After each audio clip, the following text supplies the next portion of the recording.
Witches' Loaves by O. Henry. Miss Martha Meacham kept the little bakery on the corner, the one where you go up 3 steps and the bell tinkles when you open the door. Miss Martha was 40. Her bank book showed a credit of $2,000 and she possessed 2 false teeth and a sympathetic heart. Many people have married whose chances to do so were much inferior to Miss Martha's. 2 or 3 times a week, a customer came in whom she began to take an interest. He was a middle-aged man, wearing spectacles and a brown beard trimmed to a careful point. He spoke English with a strong German accent. His clothes were worn and darned in the places and wrinkled and baggy in others. But he looked neat and had very good manners.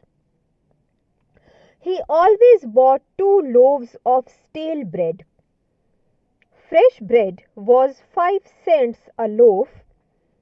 Stale ones were 2 for 5. Never did he call for anything but stale bread. Once Miss Martha saw a red and brown stain on his fingers. She was sure then that he was an artist and very poor.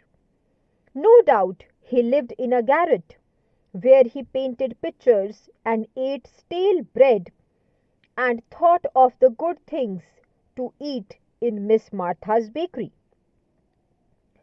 Often when Miss Martha sat down to her chops and light rolls and jam and tea, she would sigh and wish that the gentle-mannered artist might share her tasty meal instead of eating his dry crust in that draughty attic.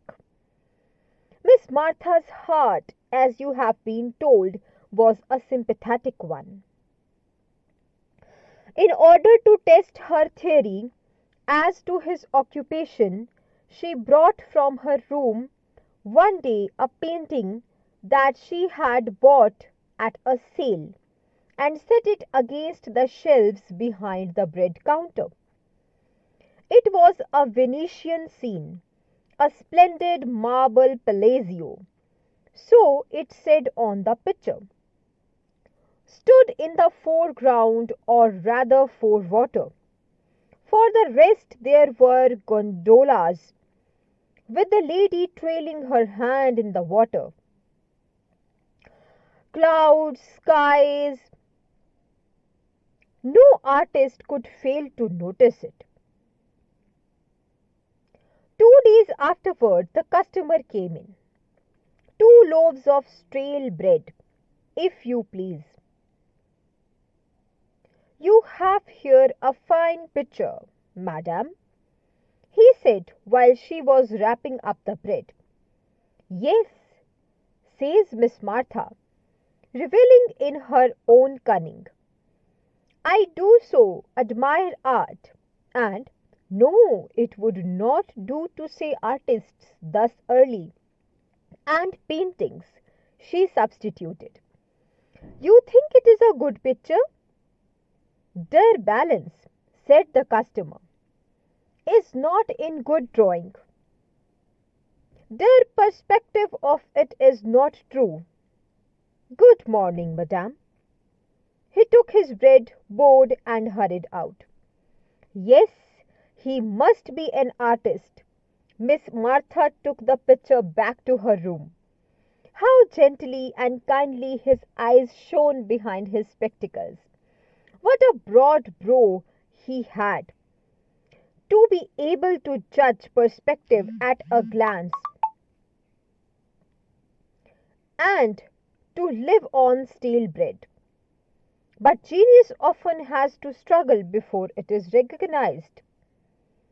What a thing it would be for art and perspective if genius were backed by $2,000 in bank, a bakery, and a sympathetic heart. But these were daydreams, Miss Martha. Often now, when he came, he would chat for a while across the showcase. He seemed to crave Miss Martha's cheerful words. He kept on buying stale bread. Never a cake, never a pie, never one of her delicious Sally Lunns. She thought he began to look thinner and discouraged. Her heart ached to add something good to eat to his meager purchase. But her courage failed at the act. She did not dare affront him. She knew the pride of artists. Miss Martha took to wearing her blue dotted silk waist behind the counter. In the back room she cooked a mysterious compound of quince seeds and borax. Ever so many people use it for the complexion. One day the customer came in as usual, laid his nickel on the showcase and called for his stale loaves. While Miss Martha was reaching for them, there was a great tooting and clanging, and a fire engine came lumbering past. The customer hurried to the door to look, as anyone will. Suddenly, inspired Miss Martha seized the opportunity. On the bottom shelf behind the counter was a pound of fresh butter that the dairyman had left 10 minutes before. With a bread knife, Miss Martha made a deep slash in each of the stale loaves, inserted a generous quantity of butter, and pressed the loaves tight again. When the customer turned once more, she was tying the paper around them. When he had gone, after an unusually pleasant little chat, Miss Martha smiled to herself, but not without a slight fluttering of the heart. Had she been too bold? Would he take offense? But surely not. There was no language of edibles. Butter was no emblem of unmaidenly forwardness. For a long time that day her mind dwelt on the subject. She imagined the scene when he should discover her little deception. He would lay down his brushes and palette. There would stand his easel with the picture he was painting, in which his perspective was beyond criticism. He would prepare for his luncheon of dry bread and butter. He would slice into a loaf. Ah! Miss Martha blushed.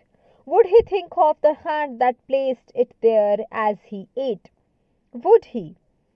The front door bell jangled viciously. Somebody was coming. The front door bell jangled viciously. Somebody was coming in, making a great deal of noise. Miss Martha hurried to the front. Two men were there. One was a young man smoking a pipe, a man she had never seen before. The other was her artist.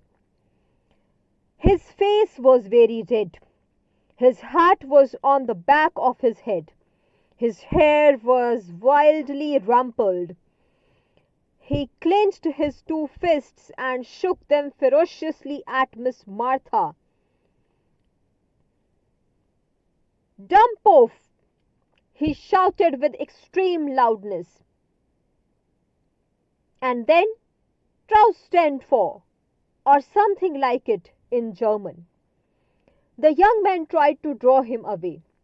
"I will not go," he said angrily, "else I shall told her." He made a bass drum of Miss Martha's counter.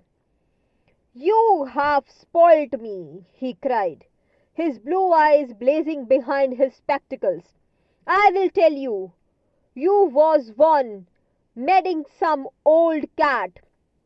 Miss Martha leaned weakly against the shelves and laid one hand on her blue dotted silk waist. The young man took the other by the collar. Come on, he said. You have said enough. He dragged the angry one out at the door to the sidewalk and then came back. Guess you ought to be told, ma'am, he said, what the row is about. That's Blumberger.